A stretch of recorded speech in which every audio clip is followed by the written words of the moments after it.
Senhor presidente, como líder. Como líder, deputado Raul Jungmann. Muito obrigado.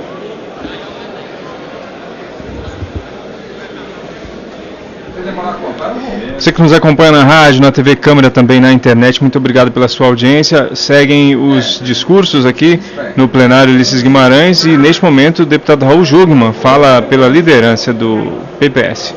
É um dia muito especial, porque, como aqui já referido pelo nosso líder, nós hoje recebemos a figura republicana nacional de um grande senador, Cristóvão Buarque, que vem se incorporar às hostes do partido. Essa incorporação é um duplo motivo de alegria. Em primeiro lugar, pelo fato de termos sido companheiros do senador Cristóvão na resistência democrática, sobretudo nas mudanças propostas na Assembleia Nacional Constituinte e, particularmente, ao longo de toda essa quadra até os dias de hoje.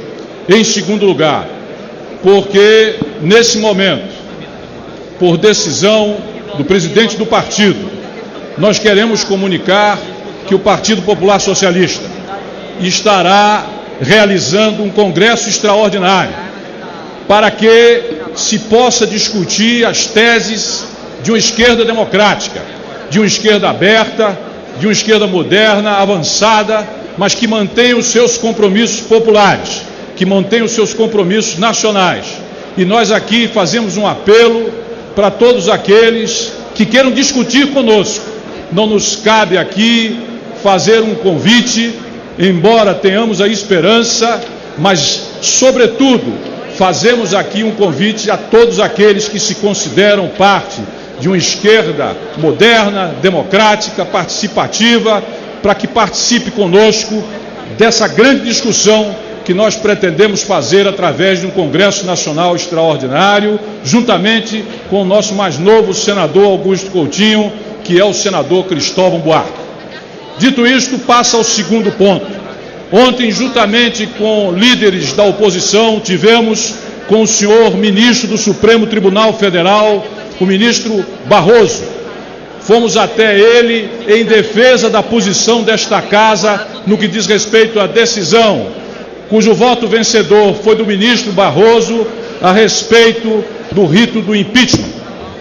Isto porque, como deixamos claro ao ministro Barroso, em primeiro lugar, nós entendemos que a decisão do Supremo, que respeitamos, mas promove um desequilíbrio entre esta Casa e o Senado, que tem gravíssimas repercussões sobre os fundamentos da harmonia dos poderes e da própria República.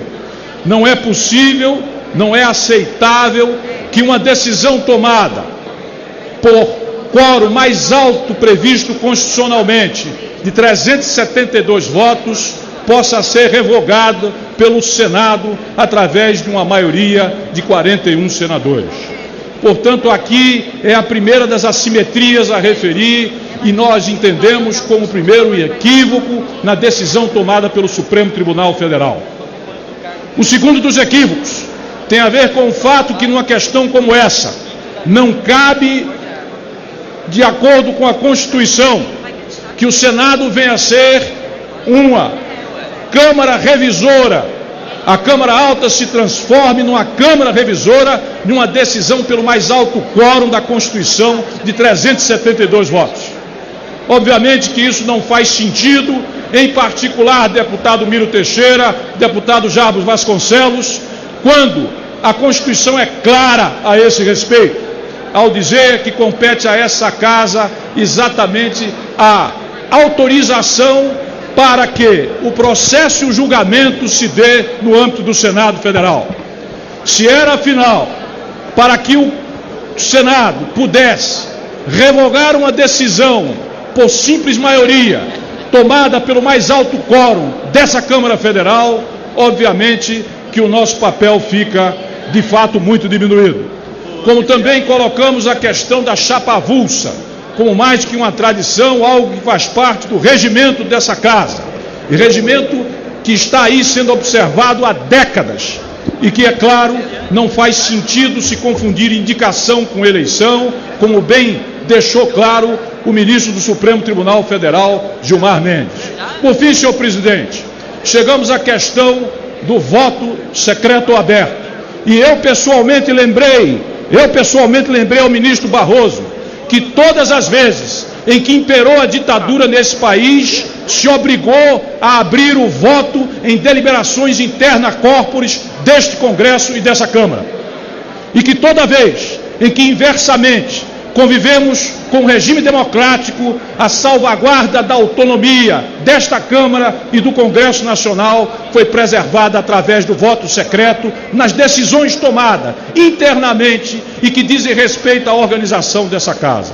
Então, nós solicitamos, por fim, a Sua Excelência, o ministro Barroso, a reconsideração do seu voto em nome da Constituição, da autonomia, do respeito e do equilíbrio que deve presidir as duas casas que compõem o Congresso Nacional. E, por fim, o terceiro e último assunto diz respeito ao momentoso tema dos acordos de leniência. Nós estamos aqui informados e fazemos a denúncia a esse plenário, que atualmente na Controladoria Geral da União estão sendo feitos pelo menos 7 acordos, sem que há arrepio da instrução normativa do Tribunal de Contas da União. Essas informações sejam repassadas àquele tribunal, como manda a lei, como manda a instrução normativa e a própria Constituição. Mais do que isso, pasmem os senhores, a CGU só está querendo repassar os dados ao Tribunal de Contas da União a partir do momento em que tem esses acordos negociados.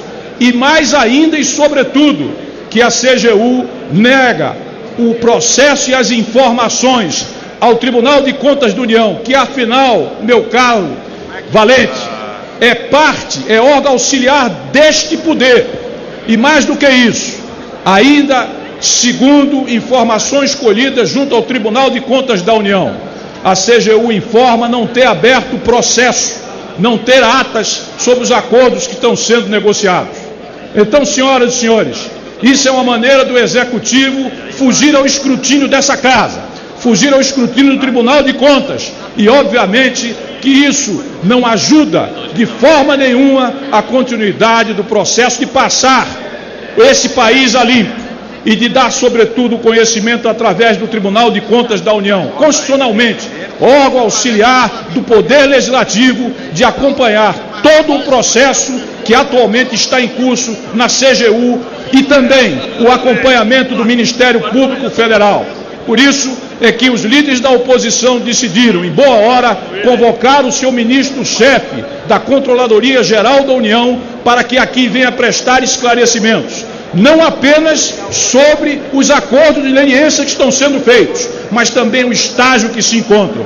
Porque a CGU não pode se comportar desconhecendo a autonomia do Judiciário, a autonomia do Ministério Público, o papel do Tribunal de Contas da União. Todos órgãos autônomos, seus direitos e atribuições fixadas, estarei concluindo, senhor presidente, pela Constituição Federal, e compete a essa Casa a fiscalização desses acordos, para que eles não se transformem, infelizmente, numa tentativa de desfazer o trabalho excelente da Operação Lava Jato, na tentativa de isentar aqueles que cometeram desvios, na tentativa de evitar as sanções penais, mas também cíveis e administrativas decorrentes desse caso. Para que tudo isso não se transforme num grande acordão, é que nós exigimos a presença aqui do senhor Controlador-Geral da União e que os dados devidos ao TCU, ao Ministério Público, sejam repassados ao tempo e à hora e também a esse Congresso Nacional. Muito obrigado a todos pela atenção.